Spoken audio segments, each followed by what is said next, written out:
આકાશવાણી અમદાવાદ વડોદરા પ્રાદેશિક સમાચાર અમિતા વાંઝા વાંચે છે. સૌપ્રથમ મુખ્ય સમાચાર. રાજ્યમાં 5 ગામોના ક્લસ્ટર બનાવીને રાજ્યના તમામ ખેડૂતોને પ્રાકૃતિક ખેતી પદ્ધતિની તાલીમ અપાશે. સર્વોચ્ચ અદાલતે નીટ યુજી પરીક્ષાના પેપરમાં વિવિધ ગેરરીતિઓ બાબતે સીબીઆઈ દ્વારા તપાસની માંગણી કરતી અરજીના આધારે કેન્દ્ર સરકાર અને રાષ્ટ્રીય પરીક્ષા એજન્સીને પ્રતિભાવ આપવા નિર્દેશ આપ્યો. અમદાવાદ આરટીઓ વિભાગ અને અમદાવાદ ટ્રાફિક પોલીસ દ્વારા વાહન ચેકિંગનું અભિયાન ચલાવવામાં આવી રહ્યું છે. આંતરરાષ્ટ્રીય યોગ દિવસની પૂર્વ તૈયારીના ભાગરૂપે સમગ્ર રાજ્યમાં આજથી 20 જૂન સુધી યોગ સપ્તાહ ઉજવવામાં આવી રહ્યો છે.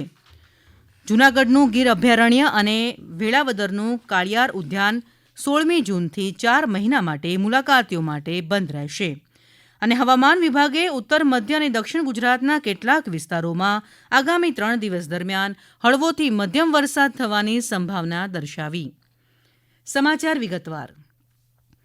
રાજ્યમાં 5 ગામોના ક્લસ્ટર બનાવીને તમામ ખેડૂતોને પ્રાકૃતિક ખેતી પદ્ધતિની તાલીમ અપાશે. પ્રાકૃતિક ખેતીનો વ્યાપ વધારવા થઈ રહેલી કામગીરીની સમીક્ષા કરવા રાજ્યપાલ આચાર્ય દેવવ્રતના અધ્યક્ષપદે આજે રાજભવનમાં ઉચ્ચકક્ષાની બેઠક યોજાઈ ગઈ.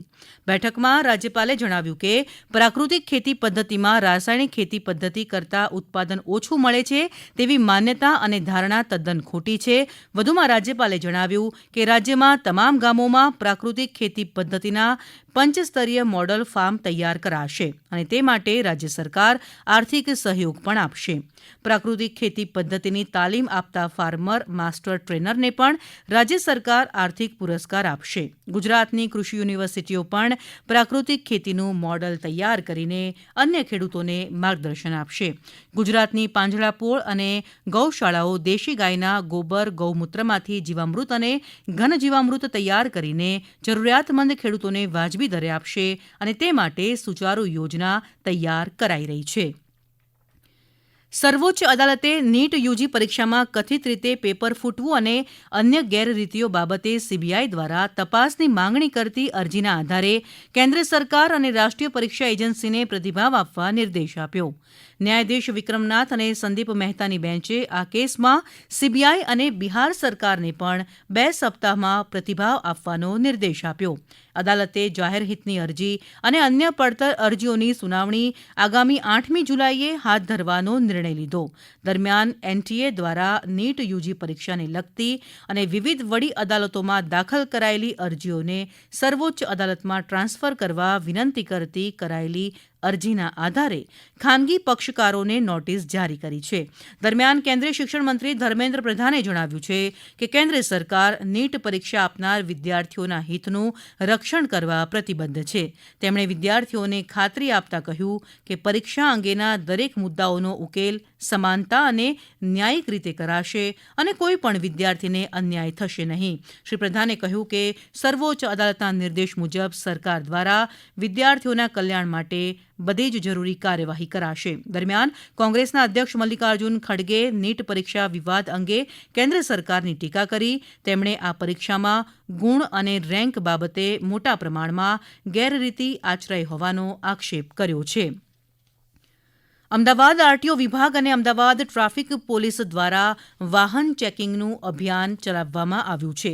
સ્કૂલ એસોસિએશન અને આરટીઓએ જાહેર કરેલા નિયમોનું પાલન થાય છે કે કેમ તેની ચકાસણી કરશે. આ વિશે વધુ જણાવે છે આરટીઓ અધિકારી જે પટેલ. ચાલકો આચાર્યો સાથે એક મીટિંગ કરી છે. એમાં 1200થી 1500 જેટલા સ્કૂલના સંચાલકો અને આચાર્યો હાજર હતા. Police department, fire safety department છે, આરટીઓ ડિપાર્ટમેન્ટ છે, શિક્ષણ ખાતું છે, આ તમામ ડિપાર્ટમેન્ટ સાથે રહી અને એ લોકોને આ રૂલ્સ બાબતે સમજણ આપી છે. એટલે સોમવારથી નવા અઠવાડિયામાં સ્કૂલ ચાલુ થાય છે ત્યારથી અમે જે આ નિયમો તૈયાર થયેલા છે નિયમો અંતર્ગત કોઈ પણ એના સ્કૂલ વાહનના માલિક છે, ડ્રાઈવર છે, સ્કૂલ વર્દીવાળા એનું જો પાલન નહીં કરતા હોય તો એ ડિટેન થશે અને એને પરમિટ ભંગના ગુના પણ દાખલ થશે. આગામી 21 જૂને આંતરરાષ્ટ્રીય યોગ દિવસની પૂર્વ તૈયારીના ભાગરૂપે સમગ્ર રાજ્યમાં આજથી 20 જૂન સુધી યોગ સપ્તાહ ઉજવવામાં આવી રહ્યું છે. રાજ્ય સરકાર અને ગુજરાત રાજ્ય યોગ બોર્ડના સંયુક્ત ઉપક્રમે યોગ સપ્તાહની ઉજવણી હાથ ધરાઈ છે. અમારા કચ્છ જિલ્લાના પ્રતિનિધિ જણાવે છે કે ભુજ ખાતે BSF કેમ્પ, જેલ અને અલગ અલગ સ્થળોએ યોગની તાલીમ આપીને યોગ બોર્ડ દ્વારા યોગ સપ્તાહની ઉજવણીની શરૂઆત કરવામાં આવી હતી.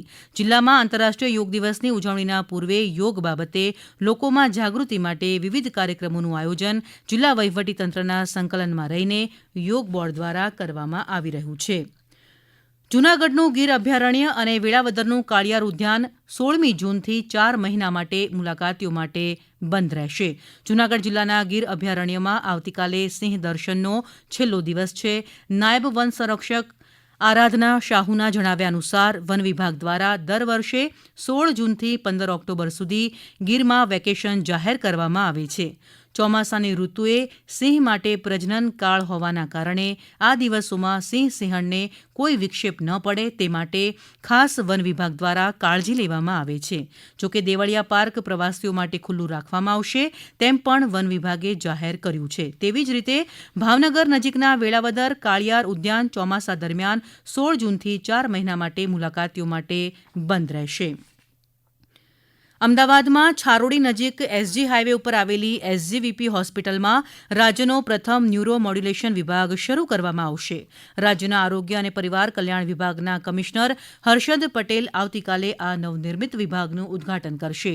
આ વિભાગમાં ટ્રીમર જેવા શારીરિક કંપનને લગતા રોગો માટે અદ્યતન સારવાર આપવામાં આવશે. આ ઉપરાંત રેડિયો ફ્રીક્વન્સી અને ડીપ બ્રેન સ્ટિમ્યુલેશન જેવી સારવાર પણ આ વિભાગમાં મળી શકશે. 18 વર્ષથી ઓછી ઉંમરના બાળકો અને ઓછી આવક ધરાવતા પરિવારોને વિનામૂલ્યે સારવાર અપાશે. હવામાન વિભાગે ઉત્તર મધ્ય અને દક્ષિણ ગુજરાતના કેટલાક વિસ્તારોમાં આગામી 3 દિવસ દરમિયાન હળવોથી મધ્યમ વરસાદ થવાની સંભાવના દર્શાવી છે. આ અંગે વધુ વિગત આપે છે હવામાન વિભાગના વૈજ્ઞાનિક રામાશ્રેય યાદવ.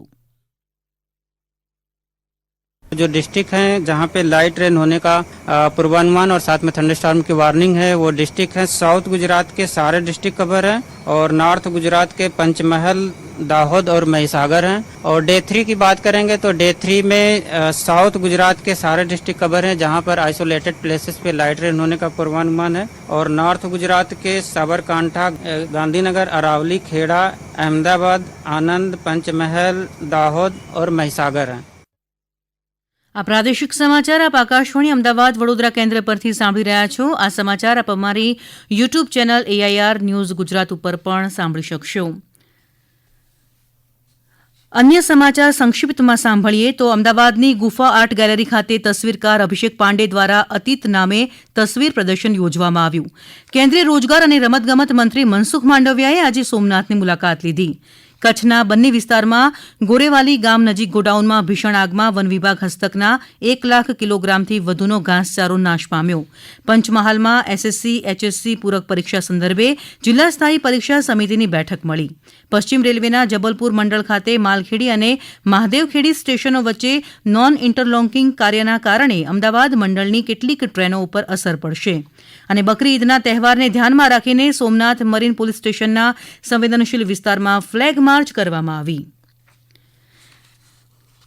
અન્ય સમાચાર વન અને પર્યાવરણ રાજ્યમંત્રી મુકેશ પટેલના હસ્તે 84 તાલુકાના હજીરા ગામમાં 2 કરોડ 41 લાખ રૂપિયાના ખર્ચે 3 ડિસેલિનેશન પ્લાન્ટ અને સુવાલીમાં 80 લાખ 36 હજાર રૂપિયાના ખર્ચે 1 ડિસેલિનેશન RO પ્લાન્ટનું ખાતમુહૂર્ત કર્યું. 84 તાલુકાના સુવાલી અને હજીરામાં મંજૂર થયેલા 5000 લીટર ક્ષમતાના RO પ્લાન્ટ થકી ગ્રામજનોને પીવાનું મીઠું પાણી ઉપલબ્ધ બનશે. ચોમાસા પૂર્વેની તૈયારીઓના ભાગરૂપે અમદાવાદના કાંકરિયા તળાવ ખાતે આજે મોકડ્રીલનું આયોજન કરવામાં આવ્યું. ગુજરાત રાજ્ય આપત્તિ સંચાલન સત્તામંડળ, જિલ્લા કલેક્ટર કચેરી અને અમદાવાદ મ્યુનિસિપલ કોર્પોરેશનના સંયુક્ત ઉપક્રમે આ મોકડ્રીલ યોજવામાં આવી હતી.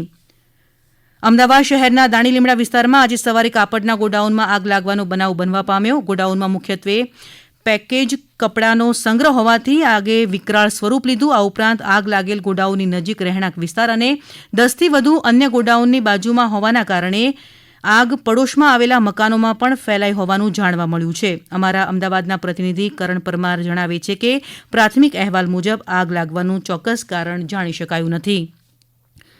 અમરેલીમાં સુરગપરા ગામની સીમમાં આવેલા એક બોરમાં 1.5 વર્ષની બાળકી રમતા રમતા પડી જતા અમરેલી ફાયર અને 108ની ટીમોએ ઘટના સ્થળે પહોંચી બચાવ કામગીરી હાથ ધરી. ગાંધીનગરથી પણ એનડીઆરએફની એક ટીમ સુરગપરા ગામે જવા રવાના થઈ છે. તો બોરમાં ઉતારેલા કેમેરામાં બાળકીના માથા ઉપર માટી પડી હોવાનું દેખાઈ રહ્યું છે. અમારા અમરેલી જિલ્લાના પ્રતિનિધિ હરીશ ટાંક જણાવે છે કે ફાયર વિભાગે રોબોટની મદદથી બાળકીને બચાવવાના પ્રયાસો પણ શરૂ કરવાનો નિર્ણય લીધો છે. આ હેતુથી રાજુલાથી રોબોટ મંગાવવામાં આવ્યો છે. આ સાથે આકાશવાણી અમદાવાદ વડોદરા કેન્દ્ર પરથી પ્રાદેશિક સમાચાર પૂરા થયા.